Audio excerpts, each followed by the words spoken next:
नमस्कार। विज्ञान और इंजीनियरिंग विषयों में विषय समझ सुधारने और रुचियां बढ़ाने के लिए शुरू किए गए श्रीदेवी क्लासेज यूट्यूब चैनल पर एक बार फिर आपका स्वागत है। आज फिजिक्स में आपकी सभी प्रकार की शंका और उलझावों को दूर करने की श्रृंखला में जानते हैं समांतर में अगर अलग अलग विभव के संधारित्रों को जोड़ा जाता है तो उभयनिष्ठ विभव की गणना किस तरह से की जाती है और इस प्रक्रिया में ऊर्जा की कितनी हानि होती है। ध्यान रहे, अगर अगले 12 मिनट आपने इस वीडियो पर नहीं लगाए हैं और इसी प्रारूप का प्रश्न आपकी बोर्ड परीक्षा में मिलता है तो फिर आप ये ना कहना कि हम रह गए। तो समझते हैं कंसेप्ट ऑफ कॉमन पोटेंशियल। जानते हैं संधारित्रों में कॉमन पोटेंशियल उभयनिष्ठ विभव मान ज्ञात करने की समस्या क्या है। जब दो या अधिक कैपेसिटर संधारित्रों को आवेशन करने के बाद विलगित अवस्था में अलग अलग विभव की स्थितियों में होते हैं और ऐसे अलग अलग विभव के संधारित्रों को जब आपस में समांतर में हम लगाते हैं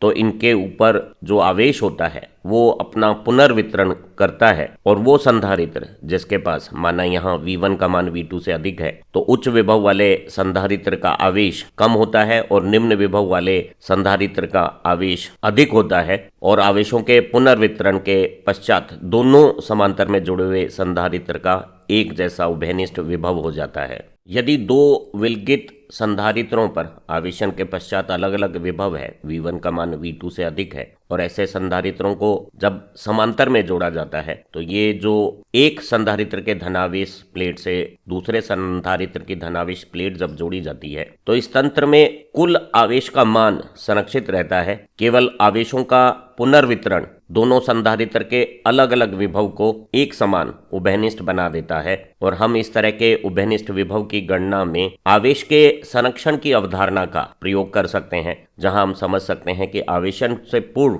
विलगित संधारित्रों पर जो Q1 और Q2 आवेश था वही आवेश का कुल मान समांतर जोड़ने पर Q1 डैश और Q2 डैश के जोड़ के बराबर रहता है और आवेश संरक्षण के साथ आवेशों का पुनर्वितरण समांतर में जुड़े हुए संधारित्रों के लिए एक उभयनिष्ठ विभव का मान प्रदान कर देता है और ऐसी उभयनिष्ठ विभव की स्थिति में आवेश का एक संधारित्र की प्लेट से दूसरे संधारित्र की प्लेट पर स्थानांतरण रुक जाता है और ये जो उभयनिष्ठ विभव की स्थिति है ये इस समांतर में जुड़े हुए संधारित्र तंत्र की न्यूनतम स्थितिज ऊर्जा की स्थिति है और भौतिकी में न्यूनतम स्थितिज ऊर्जा की स्थिति में ही सबसे अधिक स्थायित्व भी प्राप्त हो जाता है। समांतर में जुड़े संधारित्रों के उभयनिष्ठ विभव की गणना को समझते हैं। माना C1 धारिता और C2 धारिता के दो संधारित्रों पर आवेशन के पश्चात क्रमशः V1 और V2 विभव का मान है और V1 का मान V2 से अधिक है। पहले संधारित्र धारिता C1 के साथ V1 विभव पे जो आवेश Q1 रखता है वो Q = CV रूप से हम ज्ञात कर सकते हैं। इसी तरह से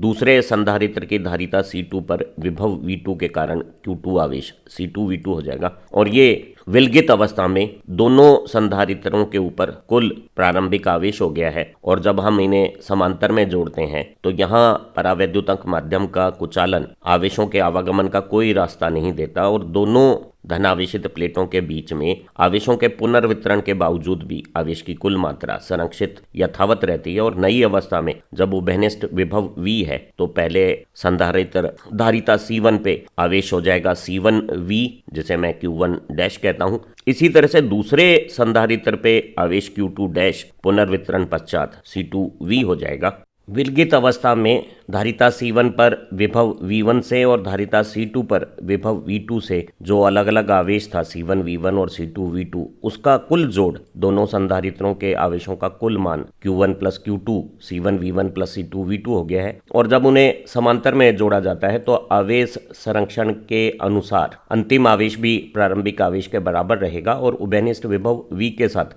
C1 धारिता का आवेश Q1 डैश और C2 धारिता का आवेश C2V Q2 डैश का जोड़ प्रारंभिक आवेश के बराबर है और आवेश संरक्षण के नियम को अगर हम इस्तेमाल करते हैं तो हम पाते हैं कि C1 V1 + C2 V2 का मान C1 + C2 V के बराबर होगा और ऐसी स्थिति में हम उभयनिष्ठ विभव V की गणना इस सूत्र से, जैसे लाल बोल्ड अक्षरों में रखा गया है, उससे ज्ञात कर सकते हैं। और उभयनिष्ठ विभव हो गया है C1 V1 plus C2 V2 upon C1 plus C2। और ये स्पष्ट बता रहा है कि उभयनिष्ठ विभव का मान संधारित्रों पर जो कुल आवेश है जो संरक्षित रहता है और समांतर में संधारित्रों की जो शुद्ध धारिता है उसके अनुपात के बराबर है। और अगर इस प्रक्रिया में C1 धारिता के संधारित्र पर आवेशन से विभव V1 का मान दूसरे संधारित्र के विभव V2 से अधिक है, तो ऐसी स्थिति में C1 धारिता के संधारित्र का आवेश दूसरे संधारित्र को प्राप्त होगा। Q1 डैश का मान Q1 से कम हो जाएगा और उभयनिष्ठ विभव V1 से कुछ कम आएगा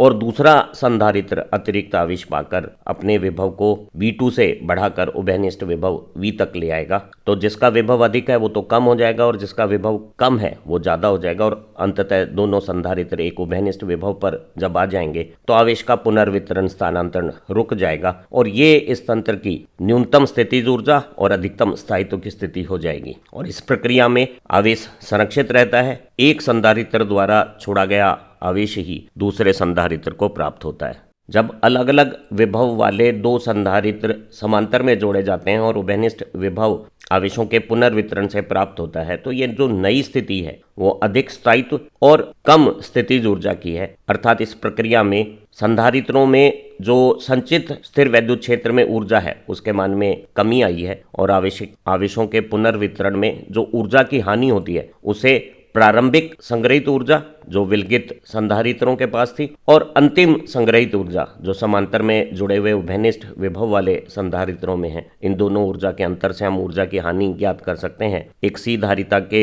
संधारित्र पर V विभव से संचित ऊर्जा हाफ CV² होती है। तो पहले संधारित्र की विलगित अवस्था में ऊर्जा और दूसरे संधारित्र की C2 धारिता और V2 विभव के साथ संचित ऊर्जा हाफ C2 V2²। प्रारंभिक विलगित संधारित्रों की कुल संग्रहित ऊर्जा हो गई है। बाद में उभयनिष्ठ विभव V है और कुल धारिता समांतर में C1 प्लस C2 है, तो हमारी बाद की संग्रहित ऊर्जा हाफ CV² के अनुसार आ गई है। हम उभयनिष्ठ विभव के स्थान पर संधारित्रों में कुल आवेश और समांतर तुल्य धारिता के अनुपात के रूप में उभयनिष्ठ विभव का मान रखें तो हमारा ऊर्जा हानि का रूप हो गया है प्रारंभिक संग्रहित ऊर्जा माइनस बाद की संग्रहित ऊर्जा। अब अगर इस व्यंजन में 1/2 को उभयनिष्ठ बाहर ले लेते हैं, C1 प्लस C2 को एलसीएम ले लेते हैं, तो इस एक्सप्रेशन में C1 का गुणा करने पर C1² V1², इस एक्सप्रेशन में C2 का गुणा करने पर C2² V2² हो गया है। इस एक्सप्रेशन में C2 का गुणा और इस एक्सप्रेशन में C1 का गुणा ये रूप रखता है।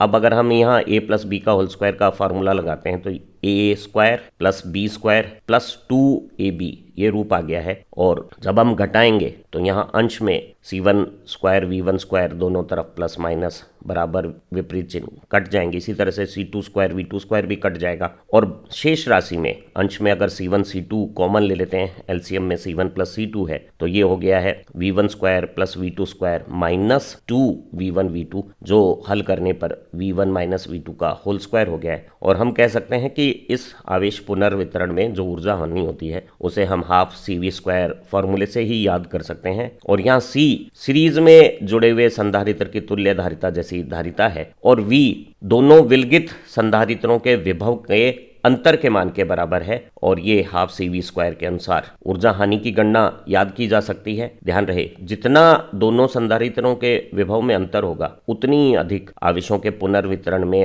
उभयनिष्ठ विभव पाने में ऊर्जा हानि होगी। कुछ परीक्षा उपयोगी सांख्यिक उदाहरणों से इस अवधारणा को बहुत बेहतर तरीके से समझा जा सकता है। हमें एक 2 माइक्रोफैरड धारिता के संधारित्र दिया हुआ था जैसे हमने 250 वोल्ट पर आवेशित किया हुआ है और एक दूसरा निरावेशित संधारित्र है, धारिता 3 माइक्रोफैरड है। अब इन दोनों संधारित्रों को, जिस पर एक पर 250 वोल्ट का विभव है और दूसरा निरावेशित है, इन्हें परस्पर समांतर में जोड़ा गया है और इस प्रक्रिया में उभयनिष्ठ विभव क्या प्राप्त होगा और ऊर्जा की हानि क्या है इसे हमें ज्ञात करना है। तो हमें ऐसी गणनाओं में आवेश संरक्षण के नियम का इस्तेमाल करना चाहिए और शुरू में केवल एक ही 2 माइक्रोफैरड का कैपेसिटर 250 वोल्ट पे आवेशित है तो Q=CV में शुरुआती आवेश केवल एक ही संधारित्र पर है क्योंकि दूसरा तो निरावेशित है, तो कुल शुरुआती आवेश हो गया है 500 माइक्रोकूलम। और अंतिम आवेश अगर उभयनिष्ठ विभव को हम V मान लेते हैं तो दोनों धारिताएं 2 और 3 माइक्रोफैरड समांतर में 5 माइक्रोफैरड हो गई है और आवेश 5V माइक्रोकूलम हो गया है।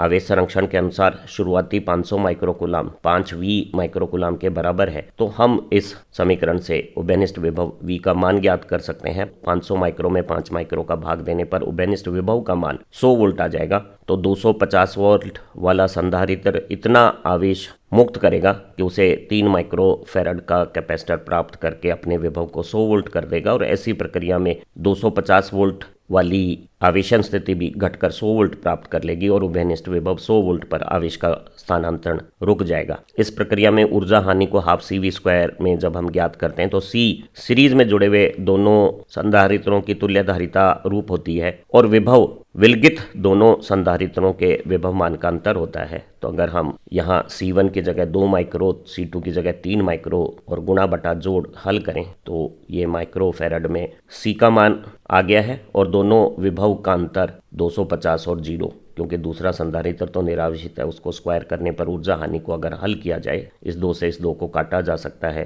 250 के स्क्वायर में 5 का भाग देने के बाद हल करने पर ये 3/80 जूल हमें प्राप्त हो जाएगा। और ऐसी प्रक्रिया में जब उभयनिष्ठ विभव प्राप्त होता है तो वो अधिक स्थायित्व और कम संचित ऊर्जा की स्थिति है, ऊर्जा हानि हुई है। और ये ऊर्जा हानि निम्नलिखित रूप में हो सकती है। जब हमने दोनों संधारित्रों को जोड़ा है तो उनके जोड़ने के लिए संपर्क तार और जोड़ पर जो ओमिक प्रतिरोध है उसमें धारा प्रवाह के दौरान जो आवेश पुनर्वितरण के दौरान होता है I²R हानि हो सकती है। इसी तरह से 2 अलग अलग विभव के संधारित्रों को जोड़ते समय एक इलेक्ट्रिक स्पार्क बिजली की चिंगारी उत्पन्न होती है। इसमें भी प्रकाश, ऊष्मा, विकिरणों में ऊर्जा की हानि हो सकती है। इस प्रक्रिया में विद्युत चुंबकीय विकिरण भी उत्सर्जित होते हैं, वो भी ऊर्जा हानि का एक रूप है और ये ऊर्जा हानि 3/80 जूल यहाँ संपर्क और तारों में ओमिक लॉस, बिजली की चिंगारी और विद्युत चुंबकीय विकिरण के रूप में हो सकती है। एक महत्वपूर्ण परीक्षा प्रारूप को समझते हैं। एक समांतर प्लेट वायु संधारित्र है जिसे V वोल्ट पर आवेशित किया गया है और इसी ज्यामिति का, जैसा वायु संधारित्र है उसी ज्यामिति का एक दूसरा समांतर पट संधारित्र है, लेकिन उस संधारित्र में माध्यम के तौर पे अभ्रक का इस्तेमाल किया गया है और ये दूसरा अभ्रक संधारित्र निरावेशित है। अब दोनों संधारित्रों को एक साथ समांतर में जोड़ने पर आवेशों का जो पुनर्वितरण होता है उससे उभयनिष्ठ विभव अगर V' आता है तो हमें अभ्रक माध्यम का परावैद्युतांक स्थिरांक डाइलेक्ट्रिक कांस्टेंट K ज्ञात करना है। तो मान लेते हैं कि जो वायु संधारित्र है, समांतर प्लेट संधारित्र, उसकी धारिता C है और अगर हम उसी ज्यामिति का अभ्रक माध्यम का परावैद्युतांक स्थिरांक K वाला संधारित्र लेंगे तो उसकी धारिता Kc हो जाएगी। अब अगर हम आवेशों के पुनर्वितरण के दौरान आवेश संरक्षण के नियम का इस्तेमाल करना चाहते हैं तो प्रारंभिक आवेश केवल वायु संधारित्र धारिता C पर V विभव से CV हो जाएगा। दूसरा माइका संधारित्र तो निरावेशित है और अंतिम आवेश उभयनिष्ठ विभव V' के साथ वायु संधारित्र के साथ CV' और माइका संधारित्र के साथ KCV' जोड़ लें और आवेश संरक्षण के नियम का इस्तेमाल करें। C को उभयनिष्ठ ले लेते हैं तो ये 1 + KCV' हो गया है। C दोनों तरफ कट जाएगा और हम 1 + K की वैल्यू को शुरू में वायु संधारित्र के विभव और बाद में दोनों संधारित्र के उभयनिष्ठ विभव के अनुपात के रूप में समझ सकते हैं। और माइका का परावैद्युतांक स्थिरांक dielectric constant of mica K का मान हो गया है V/V' - 1। एलसीएम लेने पर यह रूप हो गया V - V'/V'। इस अंतिम उदाहरण के साथ विषय समझ को और बेहतर बनाते हैं और लर्निंग वीडियो को समाप्त करते हैं। हमें 2 संधारित्र, एक 10 माइक्रोफैराड का और एक 20 माइक्रोफैराड का, परस्पर सीरीज में एक 200 वोल्ट की सप्लाई से जुड़े हुए हैं बताया गया है। अब इन संधारित्रों को आवेशन के बाद विलगित कर दिया गया है और विलगन पश्चात दोनों संधारित्रों को जब परस्पर समांतर में जोड़ते हैं तो इनका उभयनिष्ठ विभव क्या होगा ये गणना करनी है। तो हमें पता है उभयनिष्ठ विभव की गणना करते समय हमें संधारित्रों पर कुल आवेश का मान ज्ञात करना होगा और वो आवेश प्रारंभिक आवेश के बराबर होगा। तो अगर हम सीरीज में जुड़े हुए संधारित्रों पर अगर आवेश की गणना करना चाहते हैं, कुल विभव हमें 200 वोल्ट दिया हुआ है तो हमें इनकी पहले तुल्य धारिता निकाल लेनी चाहिए। सीरीज में दोनों संधारित्रों की तुल्य धारिताओं के गुणा में धारिता का जोड़ का भाग देने पर अगर हम हल करते हैं तो ये 20/3 माइक्रोफैराड आ गई है और इस तुल्य धारिता पर कुल विभव से जो आवेश आएगा जो दोनों सीरीज में जुड़े हुए संधारित्रों पर एक समान होगा, हल करने पर तुल्य धारिता 20/3 माइक्रोफैराड और विभव सप्लाई का 200 वोल्ट, तो हमारा आवेश हो गया है 4000/3 माइक्रोकुलाम। और दोनों संधारित्रों पे 4000/3 माइक्रोकुलाम आवेश अगर समांतर में जोड़ा जावे तो 8000/3 3 माइक्रोकूलम हो जाएगा और कुल आवेश में समांतर की तुल्यधारिता का भाग देकर उभयनिष्ठ विभव का मान ज्ञात हो जाएगा। हल करने पर ये आ जाएगा 800/9 वोल्ट। उम्मीद है कंफ्यूज्ड इन फिजिक्स श्रृंखला की सभी लर्निंग वीडियो आपके लिए परीक्षा उपयोगी साबित होगी और आपको बोर्ड परीक्षा में अच्छे अंक प्राप्त करने में मदद करेगी। इनसे आपकी शंकाएं और उलझाव भी दूर होंगे। हमारी हिंदी 12वीं भौतिकी प्लेलिस्ट में शुरू की 20-25 वीडियो आपकी परीक्षा की दृष्टि से संभावित प्रश्न प्रारूपों के अनुरूप है। इन्हें देखने पर आप निश्चित रूप से बेहतर सफलता पाएंगे। आप अच्छा पढ़ें, तरक्की करें। Have nice time. एक आग्रह है, अगर आपको हमारा ये लर्निंग वर्क पसंद आ रहा है तो इसे अपने दोस्तों के साथ भी साझा करें, क्योंकि ज्ञान बांटने से बढ़ता है।